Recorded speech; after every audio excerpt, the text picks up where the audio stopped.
Good afternoon, everybody. Welcome to Derek's live chat show on this gorgeous Wednesday afternoon.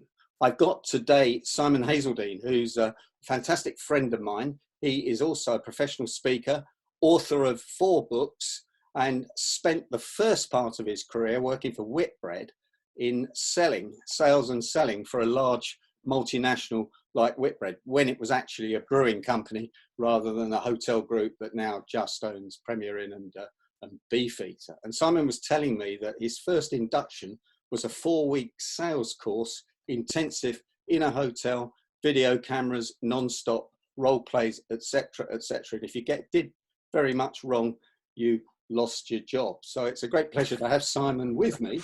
And I just wanted to talk about selling just for a minute, because we're all salespeople, and a lot of people in the UK, and I guess in the States as well, and in Slovenia, think selling's a dirty word and shouldn't be done.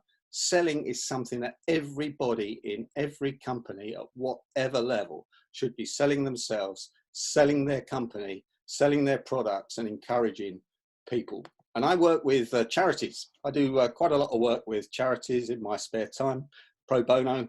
And I noticed that a lot of people in charities don't think themselves as salespeople. Well, of course they're salespeople. They're selling the charity. And what are they trying to sell? They're trying to sell the charity so people give huge, big donations. And one charity I know really well at the moment has had to downsize by 2/3 because of the lack of income. And that is going to be the new normal. So we're all salespeople. And I want to introduce to you Simon Hazeldine, author of this particular book that I'm really interested in, Neuro-Sell, how to sell using neuroscience. Simon, welcome to my live web show. Yeah, thank you, Derek. Great to be here. And yeah, absolutely endorse your comments around selling. I'm very fond of saying in business, nothing happens until somebody sells something. So, you know, it's a vitally important thing.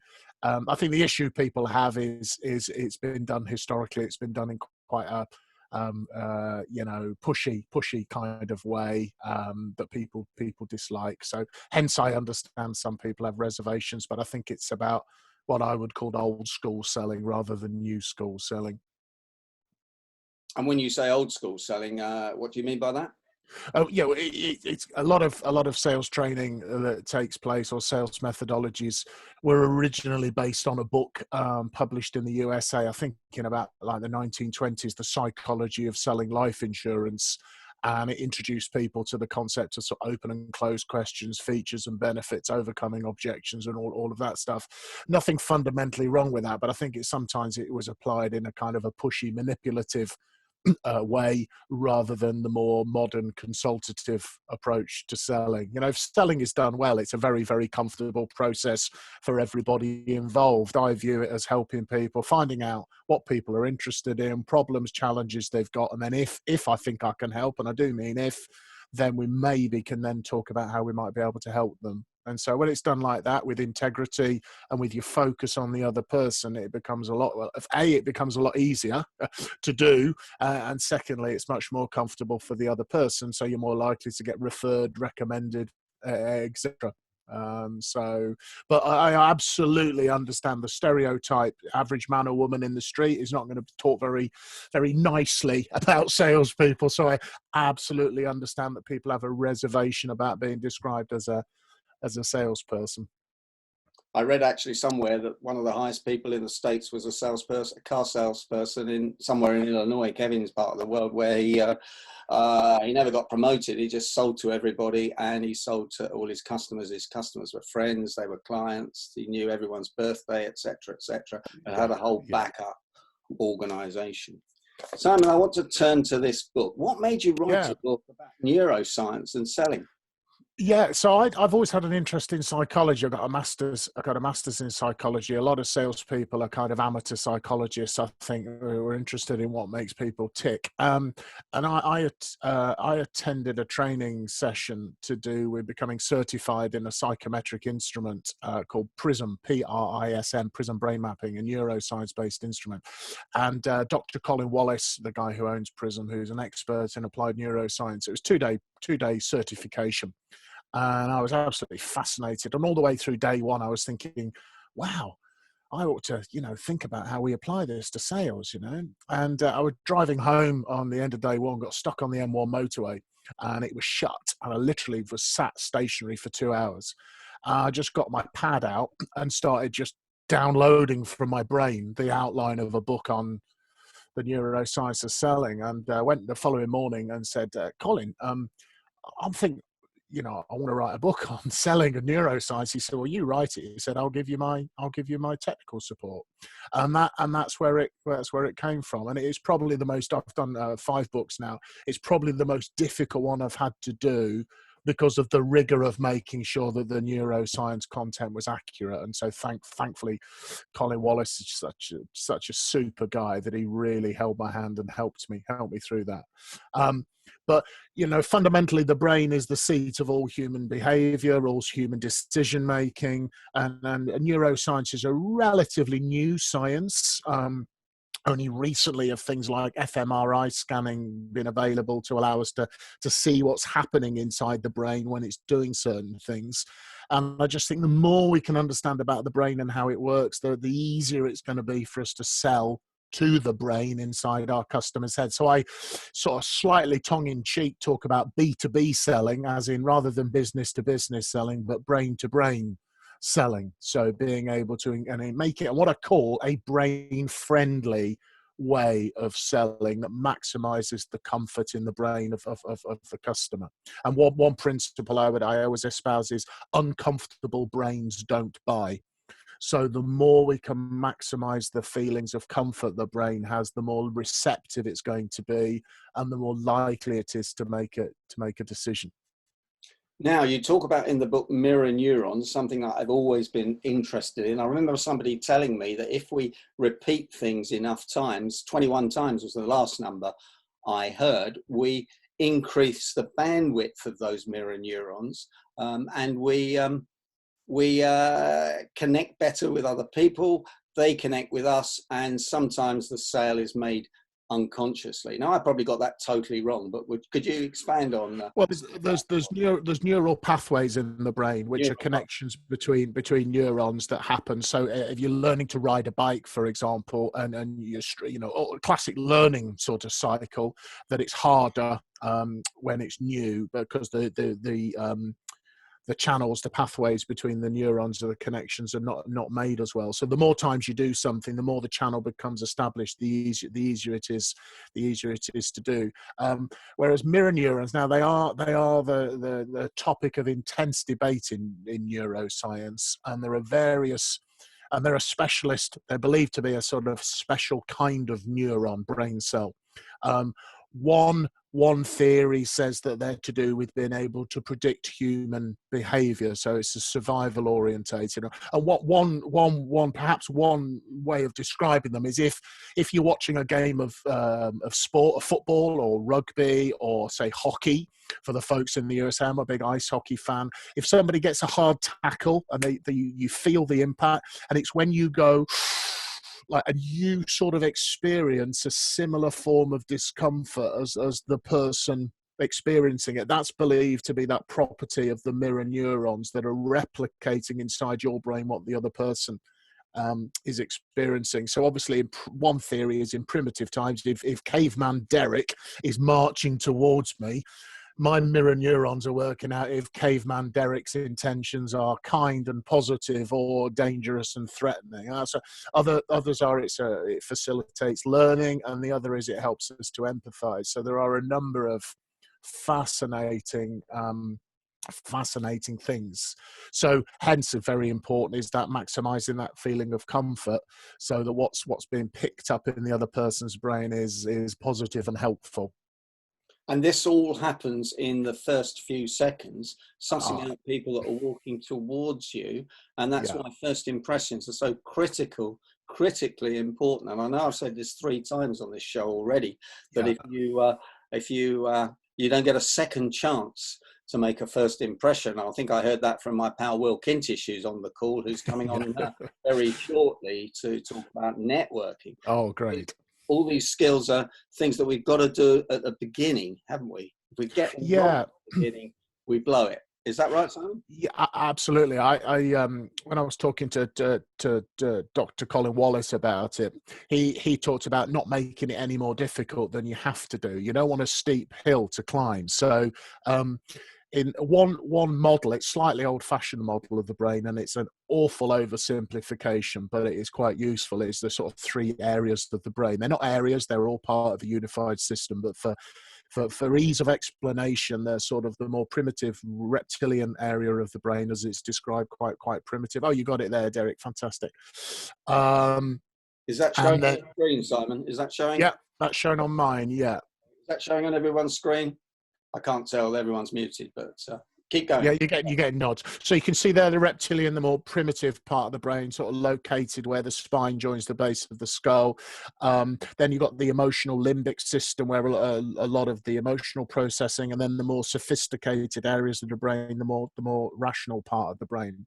And Colin sort of refers, he said to me that the reptilian sort of emotional brain, you can think about it like as the gremlin brain. Now, you remember, if you've seen the film Gremlins, there's two kinds of gremlins. There is the nasty reptilian one, and then there is the soft, cuddly one. He said, you've got to get the reptilian bit to calm down. And that is all about first impressions, and it's simple things that, you know, I go out sometimes on coaching visits with salespeople, and I had to say to one guy, I said, you know, do you like your job? And he said, yeah, I love my job. I said, well, you know, tell your face, you know, just smile. And because he was going in looking all down. Smiling is a very strong unconscious message that I'm not a threat to people. Also, proxemics, they call in body language. Don't be very respectful of personal space. Don't get too close to people too quickly. And well, post-COVID, let's see where we go with handshakes. But you know, making sure your handshake is firm, not too bone crushing, no limp fish. And also a tip always is to hold if you've got a bag or a briefcase, hold it in your left hand so that your right hand is dry. So there's not that uncomfortable, moist handshake feeling, because that's going to kick off a real physical, which might damage that first impression. But yeah, there's a lot of conflicting evidence about how quickly this impression happens, but it's certainly fast. It's definitely fast. And then if you've come into it badly, you've got a real steep hill to climb. I mean, yeah, it's great you got Will Kintish coming on, because he'll be the past master of how to manage that in networking situations with people, without a shadow of a doubt. The thing I find really interesting is that a lot of people don't get this stuff, do they? They really don't get it, and I don't know why they don't get it, and they don't get their head around it. You know, I coach people to stop before you get there early, get into the room early, pick where you're going to stand up, sit. Yeah. I did a session on this on Monday. It's on YouTube, but yeah, and then get your handshake right and get all these things right, and then you can open the sale properly, and closing should be pretty easy, shouldn't it, if you've got a good product and they like you? Because often the differential, and I don't know if this was the case in Whitbread, but the difference wasn't the beer, was it? It was the person that turned up to sell you the beer. Well, there was certainly, when I was a sales manager, we did have the slight advantage that Stella Artois was the #1 product, growing at 25% year on year. So that did make it. But it's an interesting. We had a lot of products in our range. And what I have learned, and I challenge salespeople around, is sometimes strong brands create weak salespeople, because you're just an order taker, not an order maker. Now, I've got an iPhone. Now, if when they launched the iPhone 11 Pro or whatever, and you've got 200 people queuing around the corner to buy it when the shop opens, and 3 of them have slept overnight in a sleeping bag. I mean, if you can't sell those 300 people a phone, you need shooting. You know, my dog could have done that. So I'd often have to challenge her. How's it gone? Yeah, sold lots of Stella, Simon. Yeah, what about the rest of the range? And so, you know, you sometimes, you know, you have to sell. You have to sell, I think, more in a more sophisticated environment. If you've not got a strong brand behind you, it does take a little bit more work, without a shadow of a doubt. I often wonder, from the work of Robert Cialdini, the famous psychologist on selling and marketing, that whether some of those people sleeping in Covent Garden outside the iPhone shop have been put there by Apple to make sure that everybody thinks that everyone's buying. Is that called social proof? And social proof. Call me cynical, Derek, but I would say, I mean, again, you know, you talk about basic stuff. And I had a boss. I was lucky to have a great boss very early on. I think it was Vince Lombardi, the American football coach, who said, you've got to become brilliant at the basics. And he was really drilled me. You've got to become brilliant at the basics. And one of the basics is using testimonials and case studies when you're selling. And it's so common that people don't have it.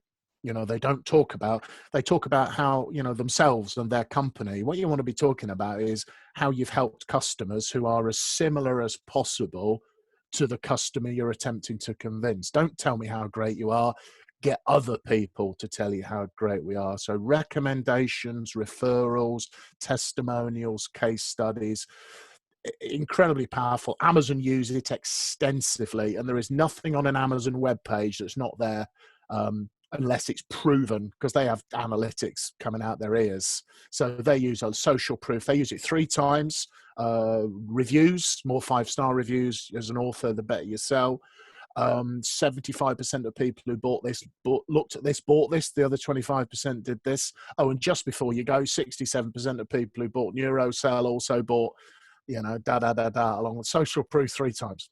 So I probably bought this book, Simon, but I wasn't going to show it, Bare Knuckle Negotiating, because that's the only point where you and I are in competition, really. This is the book they probably should be promoting instead.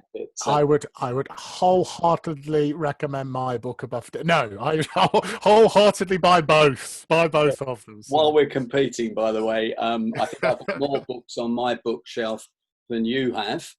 I'm not sure because your bookshelf looks better than mine. You can't see my others. It's interesting. I was running a negotiation workshop last year, and I said something like, "Oh, I've been reading this book on negotiation," and one of the guys on the program said, "Do you still read books on negotiation then?" Which was really interesting. And I said, not only do I read books on negotiation, I read every single book that's ever published on the subject. And he went, well, you can't learn very much, can you? And I was going like, really?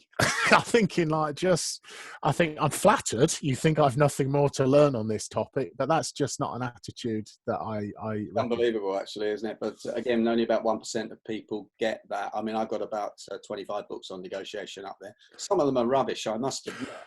And a lot of them are written in that sort of American Donald Trump style, if I can say that, probably upsetting Kevin O'Connor from Chicago here, but which is, and in fact, I've got Donald Trump's book right in the middle of it. But Trump style negotiation. There's actually some good stuff in there. I think largely because it's written by his lawyer. So rather than Donald, who is obviously knows more about everything than anyone else, I think. So surely he's an expert on negotiation as well, Derek. So. Right there. Simon, we're running out of time. We've got a couple of questions in the book, but one last tip on selling for people listening to this and listening to the recording on YouTube. Yeah, I'd just say, and it applies in selling and it also applies in negotiation. I think it applies in management and leadership. You've got to get out your own head and get inside the other person's head. You want to be seeing the world through their eyes. The more you get the perspective of the other person, be their prospective client or customer or member of your team or whoever, the better able you are to influence, persuade, achieve, motivate, inspire people. People spend too much time in their own head. They don't look at things from the perspective of the customer, the other party enough. Yeah, we notice that everywhere we go, don't we? Even in the speaking association, Simon, a lot of speakers talk about themselves rather than what they can do for the audience, which is the most critical thing of ever speaking. And that's not speaking to a big audience. That's whether you're speaking to one person one-on-one, or if you're in a charity, speaking to someone who's going to maybe write you a big check and what that would do for them, make them feel great, have a tour of the facilities, see what the charity does for the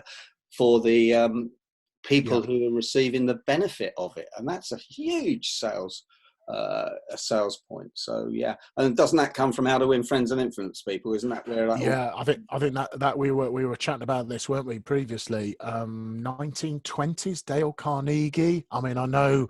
Yeah, there we go. It's popped. Will's got it.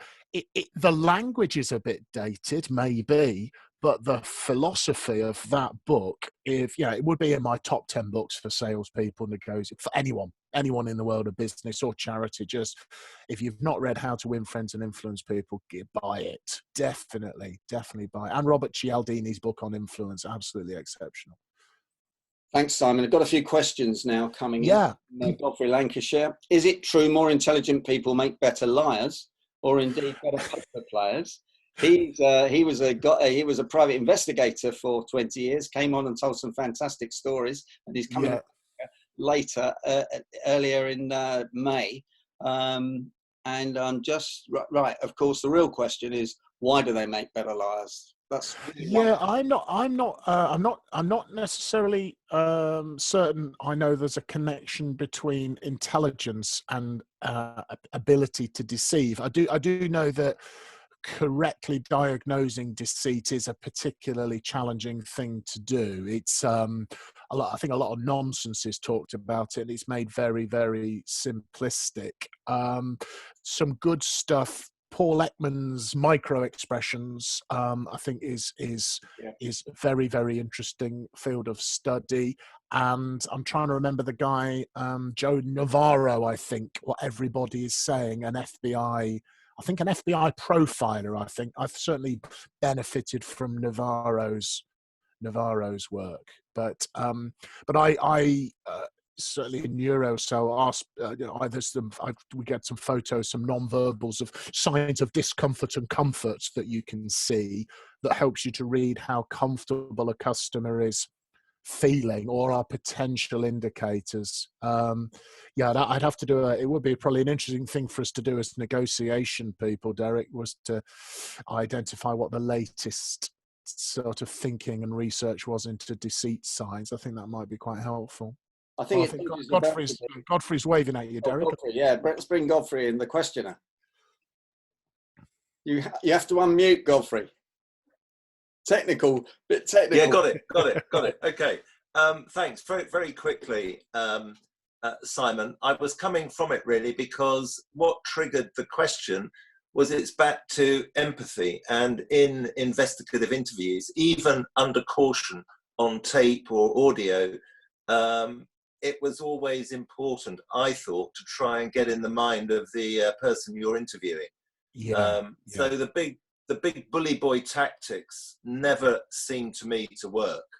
It was much better to stay calm and try and picture what the other person was going through. Yeah, fascinating. But that led us into thinking, actually, that those that were more intelligent were trying to do that to you as well.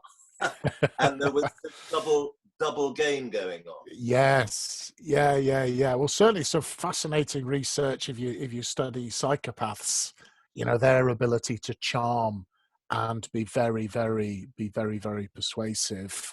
And, the dark triad of sociopaths, psychopath and narcissism is an interesting, that field of psychology. There's some fascinating stuff there. Slightly worrying, psychopaths do seem to have a propensity to occupy positions of leadership and authority. So, that's a consideration for us to worry about, I think, in the world of business and politics, maybe. So, that program on at 9:30 on BBC on a Saturday night, they're just making a third version of it with Jodie Comer, the Liverpool actress in it. I can't remember the name. Killing Eve. There was an interesting article in the Telegraph the week after they reviewed the first series, saying that they thought that 1 in 5 chief executives were psychopaths. Yeah, I went out and thought about that. I'm not. I think that might have been right, Simon. Or at least yeah, I think we've got to be careful of sensationalist headlines, but apparently there's more of them around than we all think they're sort of Norman Bates-esque serial killers, where that's a different manifestation of it. Thanks for that question, Godfrey. We'll get you back on to talk about some of your interview techniques, if we may, please, in the short. Yeah. Kevin O'Connor says Carnegie is one of the most popular books among his 18-year-old students. That's really interesting. That's good. I'm glad to hear it. That's fantastic. That's really, really good. And John Lisby asks you, what are your top tips for selling while on a video call? Anything? Yeah, just be aware that when we are face to face, we have maximum what are called social cues. So we have all the non-verbals, we have voice tonality, we have, facial expressions, all that sort of stuff, which does make a big contribution to overall communication effectiveness. When we go into more virtual, remote environments, a lot of those social cues drop. And I did some research for a client. They had a lot of people negotiating over telephone and via email. And on my LinkedIn profile, there's an article that sort of summarizes my some of the points from the research. But basically, there's a bigger chance for misunderstanding. So we need to be asking much deeper questions. You've got to be very, very careful about making assumptions. So silence, for example, could be assent or dissent. Where possible, try to get people on camera so you are maximizing visual stimuli that is coming in as well. And when we're running a lot, we have been running, and the organization I work very closely with, we've been running virtual training and seminars and speaking things for several years. It's now like on steroids at the moment, as you can imagine. But the key thing we do is interactivity very, very early and continuously through the session, have lots of interactivity with people. So I'd strongly, recommend interactivity very, very early. That's what you should be doing face to face anyway. So what we have to remember is good selling is good selling.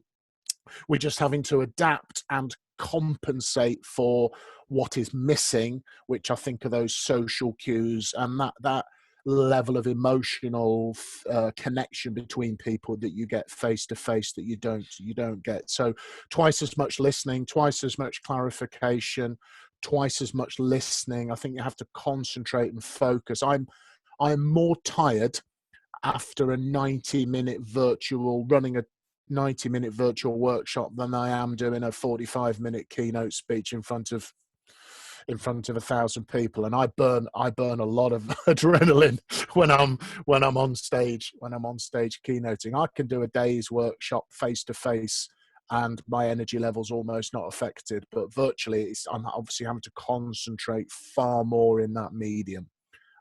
So I think as well, basic prep, but make sure you're well watered and fed and your energy levels in a good place. Maybe go outside, get some fresh air before you go on that virtual sales call to get yourself physically, mentally ready for it.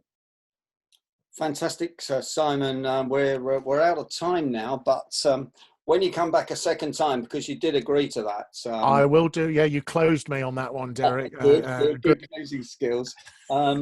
I think we would like you to talk about some high detail selling and some questioning and etc. like that. Yeah, sure. Yeah, be delighted to. Amazing amount of things for us all to take away there, and we'll have it on YouTube if you want to replay it, or on the Negotiators podcast. I'm particularly interested in the reptilian brain, the emotional brain, mirror neurons, widening the bandwidth, and all these things which will maximize the sale. It's not going to be possible to be average when we come out of this lockdown. The average or the not so good people are going to have real trouble surviving. Just look at the airlines. Look at the cost of flying to Spain next year is going to be through the roof when they take all the middle seats out and things like that. We really need to be aware of that. And in a week or so's time, I'm going to have a brainstorm with some of the best experts, and I hope you can join us at where we think the world will be in 2021 and what skills we will need. Simon Hazeldine, thanks for joining me. Simon, if My pleasure. if people want to get in touch with you, how do they do that? Yeah, my website is simonhazeldine.com. It's SIMONHAZELDINE, spelt Dine, pronounced Dean, just a family quirk.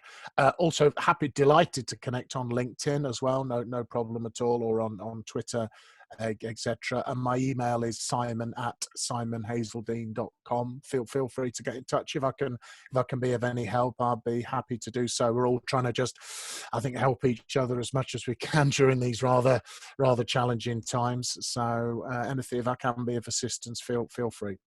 Thank you very much, Simon. Appreciate it. Brilliant. Guys, I'm going to turn the recording off now, but Simon and I'll stay on the line to answer any of your questions off the record.